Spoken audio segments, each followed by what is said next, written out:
You're near the Eiffel Tower. You're looking for a restaurant. And without even realizing it, you could be walking straight into a tourist trap.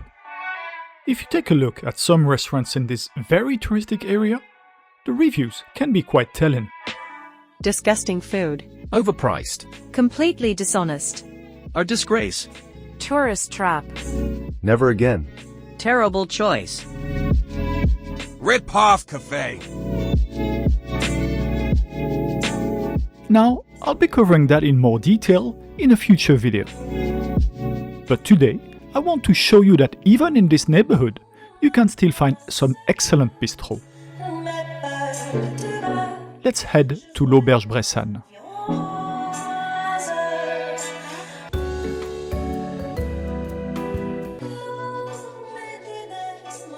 Located between the Eiffel Tower and the Invalides on Avenue de la Motte-Piquet, L'Auberge Bressane describes itself as a medieval restaurant. So don't expect anything experimental here. This is all about classic, hearty, down-to-earth French cuisine.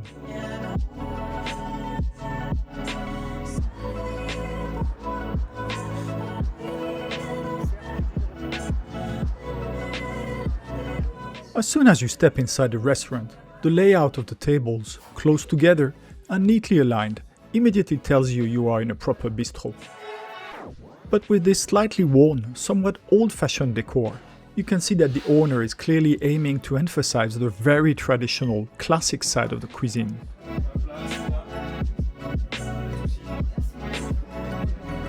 And classic it truly is. Just take a look at this menu. Every great bistro classic is here. One of my subscribers asked me to review a restaurant in Paris that serves soufflés. Well, dear viewer, here you are in a true Parisian temple of soufflés. Not just for starters, but for desserts as well. I'm going to have a hard time choosing. There are 12 dishes on the menu, and there are 12 dishes I absolutely love.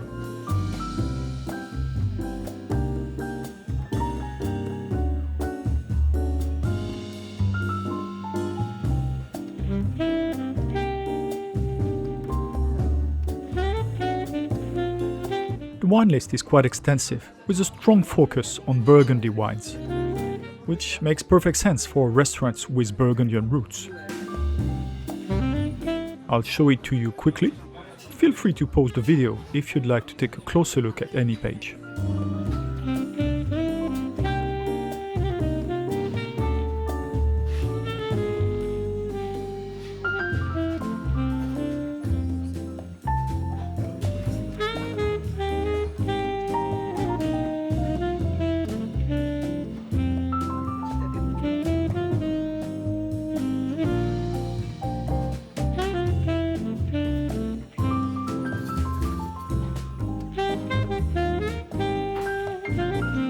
Before we place our order, a few mini croque-monsieur are served as an amuse-bouche.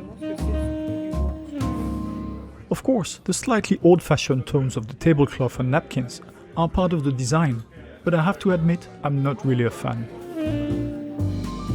Along with the mini croque-monsieur, you also served some excellent bread with salted Isigny butter, a real must for me. I chose a very special wine to accompany my meal, a Vin Jaune, or yellow wine, which can only be made from the Savagnin grape variety and has a very distinctive, powerful flavor. My friend Patricia went for a much more classic option, a pouilly fumé from the Loire Valley. As a starter, she chose the œuf en cocotte luttée aux morilles, a classic French dish where an egg is gently baked in a small dish with cream and morel mushrooms. The luttée part means the dish is sealed, traditionally with a strip of dough around the lid, so it cooks in its own steam, locking in all the aromas. The result is a rich, velvety texture with the hearty, slightly nutty flavor of the morels coming through beautifully.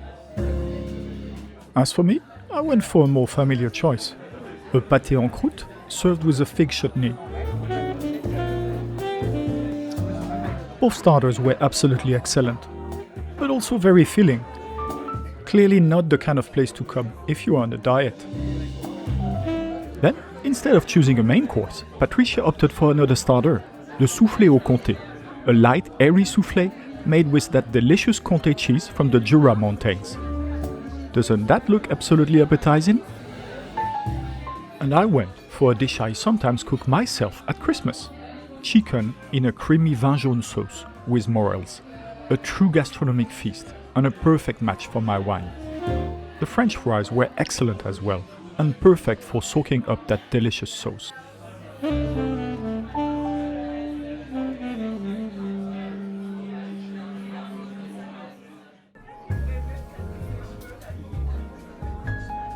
Well, I had to use bread too.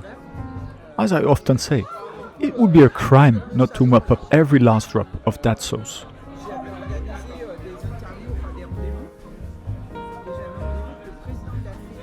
I couldn't help glancing at what other diners were having, and those asparagus looked absolutely delicious too.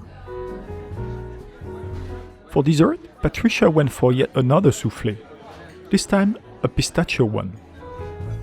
And I asked for some bread and a bit of salad to go with my cheese. If you ever spot a Saint-Marcellin from La Mère Richard on the menu, famously referred to that way by Paul Bocuse, you simply have to give it a try. To use a very French expression, this was le petit Jésus en culotte de velours, basically meaning it was absolutely divine, an absolute treat. The pistachio soufflé seemed just as good, but after such a hearty meal, Patricia simply couldn't finish it. Still keeping an eye on what others had ordered, this is what the chocolate soufflé looks like.